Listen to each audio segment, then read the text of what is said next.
Well, welcome back. This will be section 3, the distractions and concerns.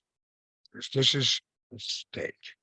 We're going to call this one the Playbook to Tyranny. Everything that's taking place is running us into tyranny.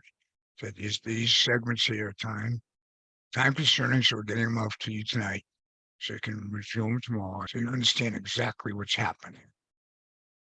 But what we told you in our last segment, you're going to hear now is you're going to hear Eric Holder and Jamie Raskin using the same playbook. Vote. Our coverage is courtesy of WVUE TV in New Orleans. Good afternoon.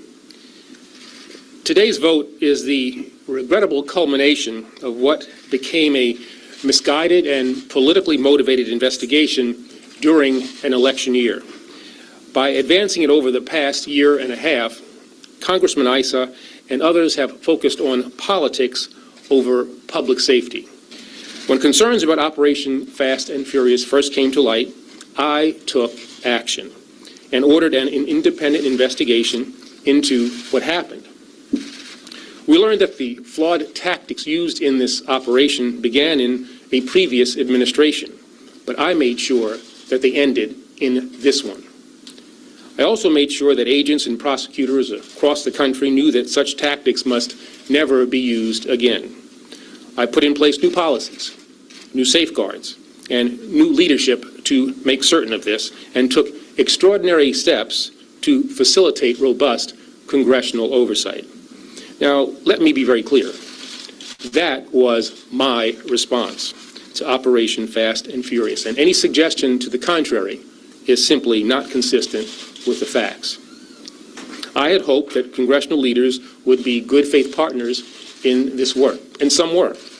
Others, however, have devoted their time and their attention to making reckless charges, unsupported by fact, and to advancing truly absurd conspiracy theories. Thank you very much. So, from what you're saying, is Chairman Comer not telling the truth in that there's an ongoing FBI investigation into this allegation that then Vice President Biden took a bribe from a foreign official? Wait, so he said it was an ongoing investigation, that they're still investigating. okay, but I'm not privy to what the chairman had to say. There have certainly been published reports that there is an ongoing investigation in Delaware by the U.S. Attorney, I believe, related to Hunter Biden. That's all that I know. Any indication that this document that you guys were briefed on today is part of an ongoing investigation? What I know is that the FBI Department of Justice team under William Barr and Scott Brady in the Western District of Pennsylvania terminated the investigation. They said there were no grounds for further investigative steps, so they ended that. Now, in terms of another investigation, I can't speak to that. I have seen nothing about that, and other than published reports. So, This document in particular, Is it part of an ongoing investigation? Comer said that it was part of an ongoing investigation, and that's what he learned. okay, but then I must have missed that because I've not heard that this is part of any ongoing investigation. What is the allegation? So, is it just the money that was paid to Hunter Biden from the Reason Award, or what is the actual allegation? I can't go into the details of it. And remember, I'm abstracting from the particulars of this case. We're talking about something pretty extraordinary here, which is an FBI document that is a report of a confidential human informant. And the FBI depends on these people in order to make their cases. And so obviously they are categorically, absolutely interested in maintaining the confidentiality of these people's identities. And their identities can obviously be deduced from certain kinds of facts if you start releasing interview documents that they've confided in the FBI about. So we want to be very careful about that, and I would think that that's not a partisan issue. That's something all of us should agree to. Yes, I'm not. I don't believe that I'm permitted to get into the details of specifically what it is, but all I will tell you is that there was a complete Department of Justice, U.S. Attorney, and FBI team that was set up to investigate the allegations, that surfaced after Rudy Giuliani was making particular allegations. So there's a confidential human source that the FBI works with who has proven to be very credible, who reported a conversation with someone else. That confidential human source said that he had no way of knowing about the underlying veracity of the things that he was being told. And so it's not the source's information. So what we have here is heard polished Rick Holden using his little narrative about how it was politically motivated witch hunt coming after him over a year and a half, which means they managed to drag the investigating committee out for over a year and a half in the Fast and Furious case. I don't know if you catch that. Then he came out and he said he's corrected everything. He's making new policies. He's made new policies. That's the same excuse that Christopher Wray has already used. He changed policies, so nothing will ever happen again. You can go back and find his clips. I think he said that several times. Then we have the blithering idiot Raskin. Might not be that stupid, but he's playing stupid. He knows what he saw. And he turns around and tells you he's not permitted to say too much because he's waiting for the new narrative to come down by his puppet masters. He needed to stall that out. And then he does admit it gives credibility to the informant of the FBI. He screwed up, and I'm sure he's going to hear it from there. Let's hear a little bit more from Mr. Raskin. His reporters actually try to do their job. FBI or any other law enforcement entity, if the interviews that you engaged in with agents would then be published or turned over to the public or be on TV, you would never do it. And so that to me just strikes me as totally out of bounds. The contempt thing amuses me because I was on the oversight committee during the Trump administration when President Trump said he was not going to participate in any way with any legislative oversight activities at all and ordered every federal department and division not to comply. So if we had at that point the director of any agency or the FBI or the Attorney General or anybody under the president coming over, delivering us documents, explaining the meaning of those documents to us, we would have had a Mardi Gras parade about that because we were completely shut out.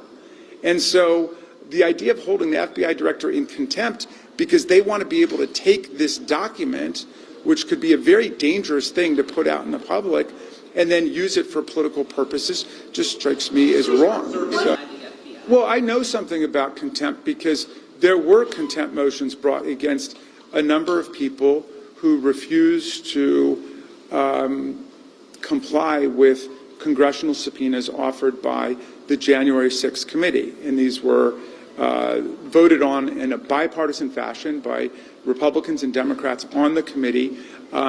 And there was an absolute refusal to participate by certain individuals. They did nothing to participate. And even then, we tried to engage in conversation to develop an accommodations process, and they still refused to participate. And when that happened, we moved to contempt. Now, compare that to this case, where we have the FBI, which came over to us, brought the very document we're looking for, and gave even the majority, I think 90 or 95% of what was being asked for, which was the document and all kinds of surrounding answers to questions about the document. Now it seems like the goalpost has shifted a little bit. Now the majority is asking for the actual document itself. And again, if you just think about that in categorical terms, that's a really dangerous, risky thing to say that that internal FBI documents, these forms 1020 that relate to the statements being made by confidential human sources in conversation with other people should be released to the public. I would hope my colleagues would think long and hard before holding the director of the FBI in contempt for what the Trump administration and William Barr did back in 2020. Was Mr. Ray sorry, we're done. Was Mr. Ray Thank you. Even said that if this FBI director doesn't do his job and doesn't answer to Congress, he's going to be held in contempt. You know, over the last couple of months, House oversight, as well as the staff that helps us run the investigations, has proven that we've actually been able to provide evidence. You know, before there was speculation on the Ponzi scheme for influence peddling and also the personal enrichment of the Biden family. And now what we're finding is that these are no longer allegations, and we're creating a hard case. In my opinion, Maria, what we're seeing right now, if this is true, which I do believe that it is true in regards to Joe Biden receiving briberies and Hunter Biden, I do believe that this is grounds for impeachment. And so it's important that we continue to move forward to bring this to the American people, but also, too, that we, I think, do a house cleaning within our DOJ, because as you had stated earlier, they are protecting this family. The FBI is protecting the Hunter Biden family, and it's not okay. How long has this been going on, and what about this intimidation that we're hearing about on these whistleblowers? This corruption scheme has been going back to the time that Joe Biden was vice president.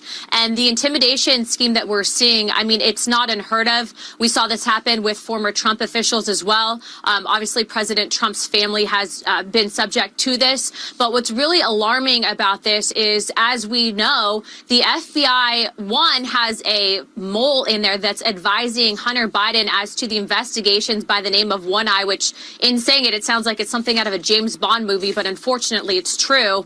And then also, too, I mean, my goodness, Maria, with the amount of evidence that's coming forward, it's scary to think that this guy that's currently sitting in the White House has become this corrupt, and it's really only doing one thing, and that's aiding and abetting the Communist Chinese Party. It's something that we as House oversight, it puts all of us, I think, big targets on our backs, but we're doing right by the American people. This is nonpartisan. It should remain nonpartisan, but ultimately we have to make sure that the DOJ and the FBI is being held accountable as well. And when they are trumping up charges, especially against whistleblowers who are bringing evidence forward to show that this family, that this administration, that this president is compromised, if we don't do our job, we are ultimately going to be responsible for there no longer being justice in this country. What do you say to the majority of Americans who believe that the president is himself corrupt?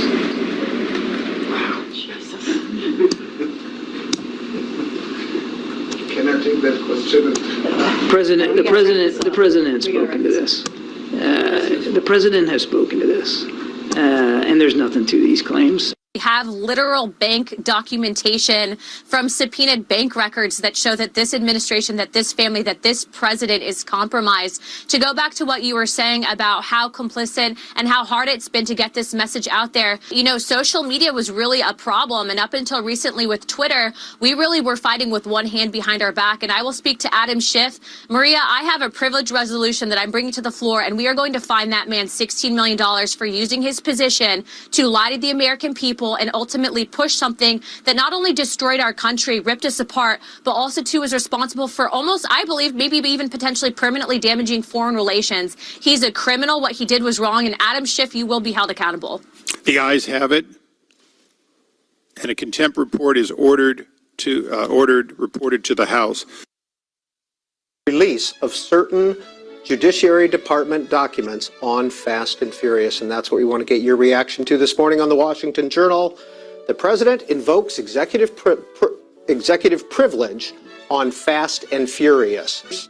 Citing executive privilege for the first time, refused to turn over documents pertaining to a botched gun trafficking operation. The party line vote at a marathon session of the House Oversight and Government Reform Committee intensified a feud between the Obama administration and Republican lawmakers and dealt an embarrassing blow to the nation's highest-ranking law enforcement official. House leaders said they will schedule a vote of the entire chamber on the matter next week unless the Attorney General turns over certain documents on Operation Fast and Furious. If the full House votes to find Holder in contempt, the U.S. Attorney for the District of Columbia, who is employed by the Justice Department, will have to decide whether to criminally prosecute him. Squaw, the guy who founded the new federal state of China, gets arrested shortly after saying he'll come clean and name people inside the CIA and the FBI. Well, Christopher Wray, there's indications from your organization that he may be compromised. He was Miles Gua's lawyer early on, and then what happened with that? Christopher Wray, he was a partner with a big law firm, King and Spalding. This is a big law firm, and they do a lot of business with the communist China. Christopher spent 12 years working for King and Spalding before he was named as the FBI director in 2017. According to the law.com, there's an investigative reporting showing Christopher Wray received $14 million from King and Spalding since 2016. He was Mr. Moscow's lawyer before he was lured by the CCP. The CCP's vice chairman, Wang Qishan, has a global conglomerate called HNA, and this is the company that has been, purchasing a lot of international hotels, airlines, and properties, including Hilton and Park Avenue office building and Deutsche Bank. This is a really CCP's global expansion. So King and Spalding, where Christopher Wray was a partner, they accepted a multi-billion-dollar contract from the CCP kleptocrats Wang Qishan to represent HNA globally. They go into this pose.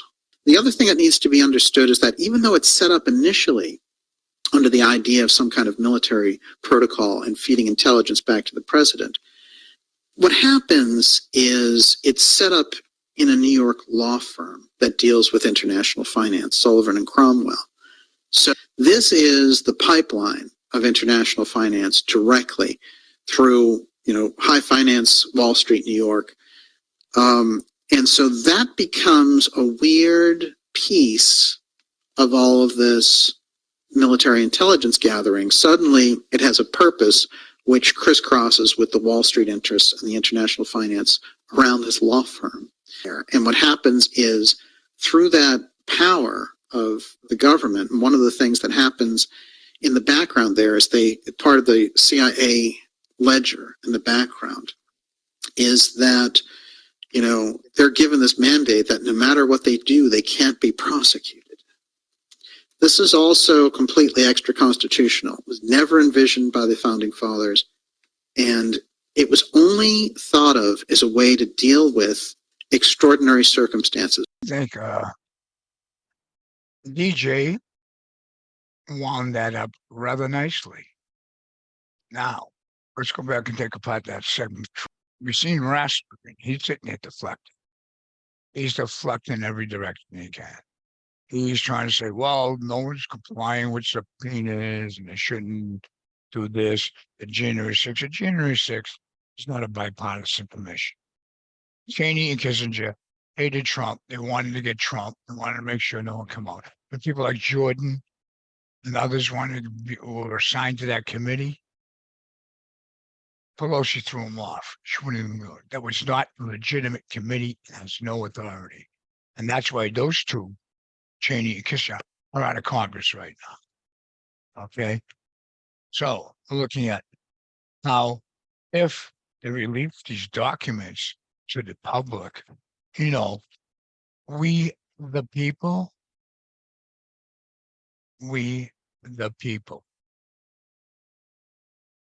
it would be dangerous. Why? Because we would know what's going on. I think Representative Luna kind of wrapped that up in one big ball there.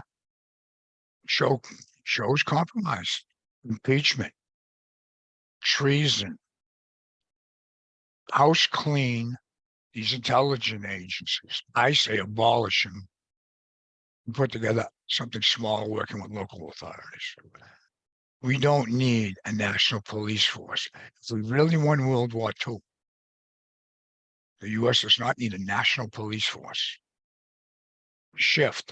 Hold Schiff accountable. He lied. I had time to watch those hearings. You could tell everything he was saying was a lie. Raskin's other words, Trump did it. That's why we replayed you the Christopher Wray is compromised by Chinese corporation. And we ended it with DJ. We showed you what ICE had to do, how Obama was trying to cover up for Holder. See, we lost this government a long time ago. And it really started getting severe after Bush, 9/11, and Obama really came in. There's so much more that's contained in our shows. But we play you the full show. We hope this is enough to awaken you for what's going to take place over the next couple of days. Get you away from the clown show, the GOP. I want to be president. I want to be president. The Democrats. Sorry, there's no Democrat that really can be trusted right now. I like RFK Jr. and what he did with the exposing all the other things, but he's still loyal to his party and he's not going against them. Can't handle the problems. It's going to be Trump. When we go back, we stop playing your full shows. I'm going to get the full show out to you this weekend. You're going to see how this goes back even further than we just showed you. With that, I hope this helps you understand what's going to be thrown around for the next few days. Have a good one.